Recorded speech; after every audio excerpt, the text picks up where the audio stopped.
आपका स्वागत करना और आपके मार्गदर्शन में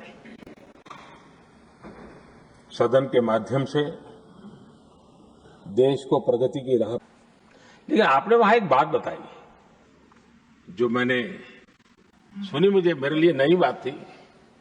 आपने वहां कहा कि आप वैसे तो नॉनवेज के आदी थे, लेकिन जब पहली बार आप काशी गए थे जीवन में और काशी में पूजा वगैरह की, मां गंगा को अपने आशीर्वाद प्राप्त किया मां गंगा से, और पता नहीं आपके भीतर एक संकल्प जगा और उस दिन से आपने तय किया कि आप अब नॉनवेज नहीं खाएंगे।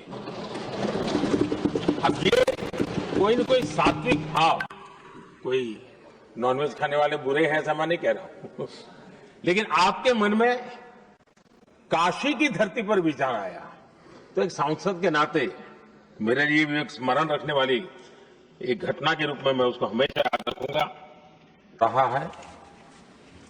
और आज सदन के हम सभी माननीय सदस्यों के लिए ये गर्व की पल है आपका स्वागत करना और आपके मार्गदर्शन में सदन के माध्यम से देश को प्रगति की राह पर ले जाने के लिए महत्वपूर्ण विषयों पर चर्चा, महत्वपूर्ण निर्णय और उसमें आपका अमूल्य मार्गदर्शन एक बहुत बड़ा अवसर हम सबके लिए है। मैं सदन की तरफ से, मेरी तरफ से आपको बहुत बहुत बधाई देता हूं, आपका अभिनंदन करता हूं और आपको शुभकामनाएं देता हूं। और मैं विश्वास भी कर देता हूं कि सभी इस सदन में बैठे हुए माननीय सदस्य ये उच्च सदन की गरिमा को संभालते हुए आपकी गरिमा की भी सदा सर्वदा चिंता करेंगे, मर्यादा रखेंगे, ये मैं आपको विश्वास दिलाता हूं।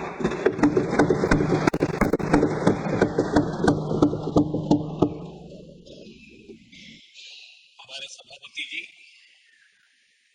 एक सामान्य परिवार से आ रहे हैं, किसान परिवार से निकले हैं और पूरा जीवन समाज सेवा के लिए समर्पित किया है। समाज सेवा ये उनकी निरंतरता रही है। राजनीतिक क्षेत्र उसका एक पहलू रहा है, लेकिन मुख्य धारा समाज सेवा की रही है। समाज के प्रति समर्पित होकर के जितना कुछ अपने युवा काल से लेकर अब तक वो करते आए हैं, करते रहे हैं, वो हम सभी समाज सेवा के प्रति रुचि रखने वाले लोगों के लिए एक प्रेरणा है, एक मार्गदर्शन है। सामान्य परिवार से, सामान्य समाज से, सामान्य राजनीतिक जहां अलग अलग करवट बदलती रही है, उसके बावजूद भी आपका यहां तक पहुंचना, हम सबका मार्गदर्शन प्राप्त होना, ये भारत के लोकतंत्र की सबसे बड़ी ताकत है।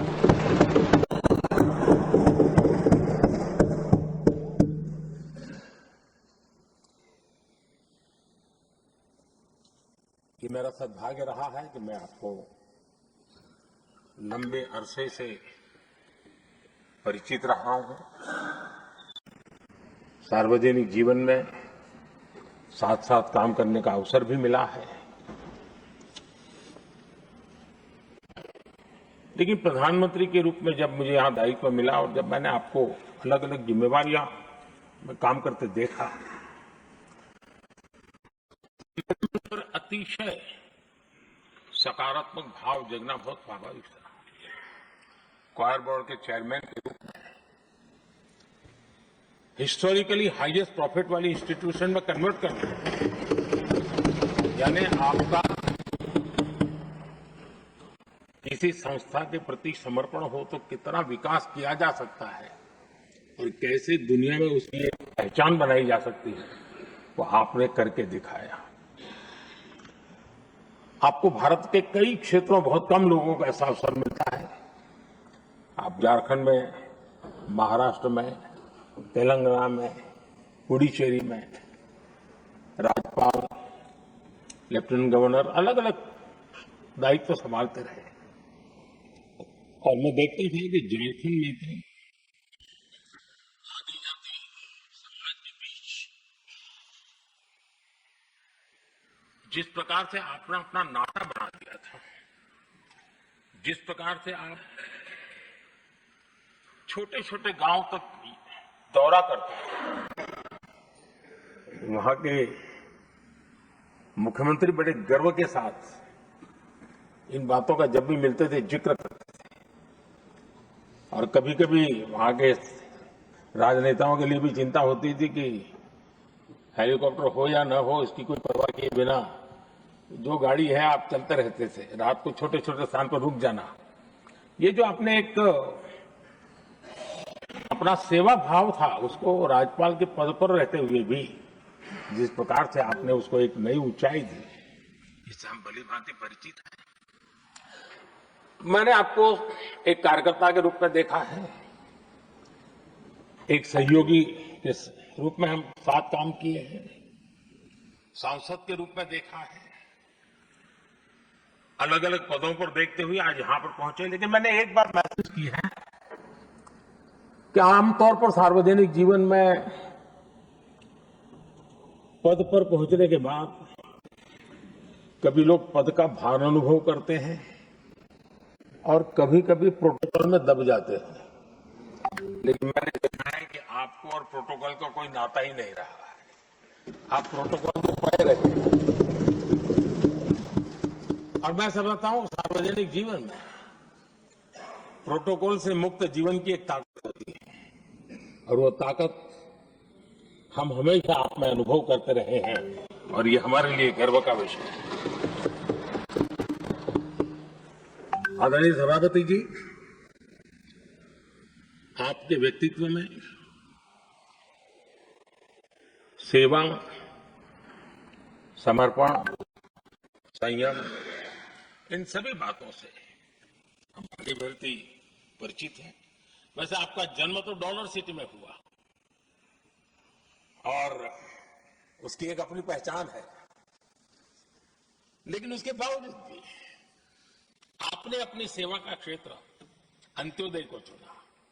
आपने हमेशा एक डॉलर सिटी के भी उस तबके की चिंता की जो दबे, कुचले और कुछ वंचित परिवार थे, उनकी चिंता की। आदरणीय सभापति जी, मैं उन दो घटनाओं का जरूर जिक्र करना चाहता हूं जिसको कभी मैंने आपसे, आपके परिवारजनों से भी सुना है कि जिसने अपने जीवन पर बड़ा प्रभाव पैदा किया। बाल्यकाल में अविनाशी मंदिर के तालाब में आपका डूबने की संभावनाओं के बीच की अवस्था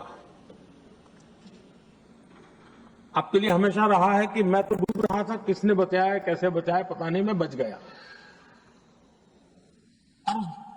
ईश्वर ने कुछ आप पर कृपा की, इस प्रकार का भाव आपके परिवार के लोग हमेशा बताते हैं।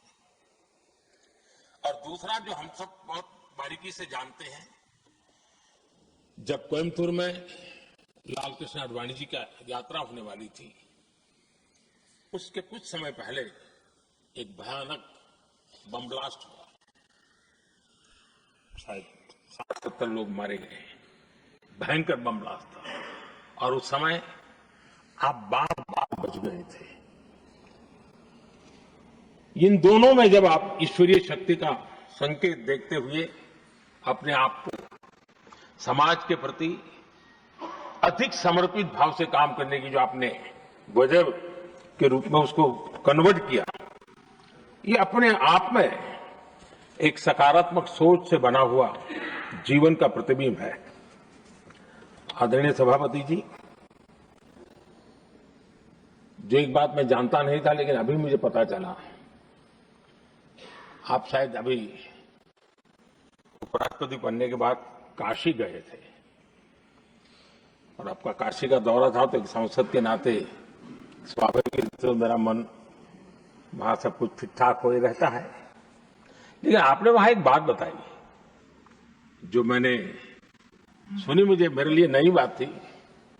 आपने वहां कहा कि आप वैसे तो नॉनवेज के आदी थे, लेकिन जब पहली बार आप काशी गए थे जीवन में और काशी में पूजा वगैरह की, मां गंगा को अपने आशीर्वाद प्राप्त किया मां गंगा से, और पता नहीं आपके भीतर एक संकल्प जगा और उस दिन से आपने तय किया कि आप अब नॉनवेज नहीं खाएंगे।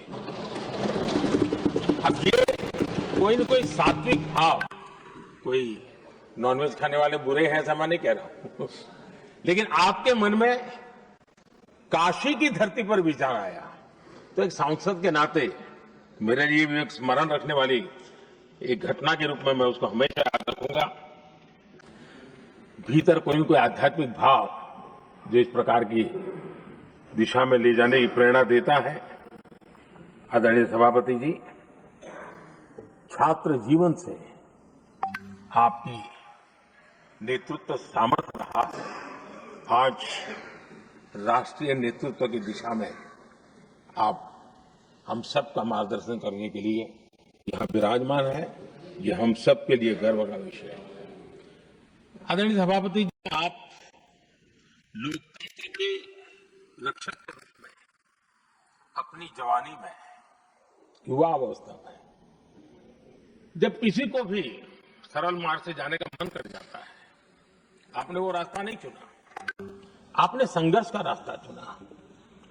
लोकतंत्र पर आए हुए संकट के सामने मुकाबला करने का रास्ता चुना और आपने आपातकाल में एक लोकतंत्र के सिपाही की तरह जिस प्रकार से लड़ाई लड़ी, शासनों की सीमाएं थी, मर्यादाएं थी, लेकिन जज्बा कुछ और ही था।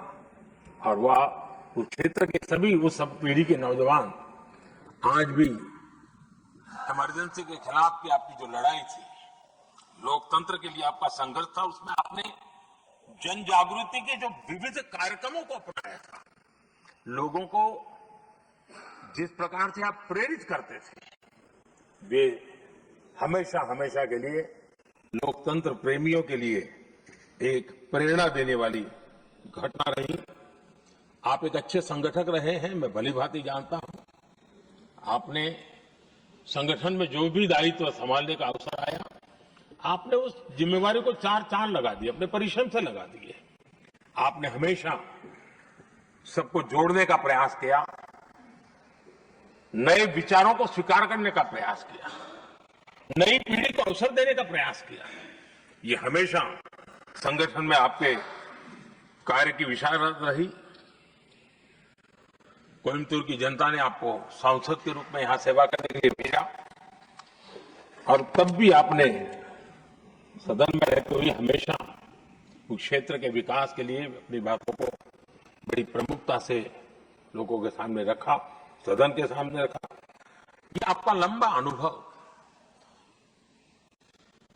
सदन में सभापति के रूप में और राष्ट्र में उपराष्ट्रपति के रूप में बहुत ही प्रेरक रहेगा, हम सबको मार्गदर्शक रहेगा। और मुझे पूरा विश्वास है कि मेरी तरह इस सदन के सभी सदस्य इस गौरवपूर्ण पल को जिम्मेवारियों के साथ आगे बढ़ाएंगे। इसी भावना के साथ मेरी तरफ से, सदन की तरफ से आपको बहुत बहुत शुभकामनाएं देता हूं।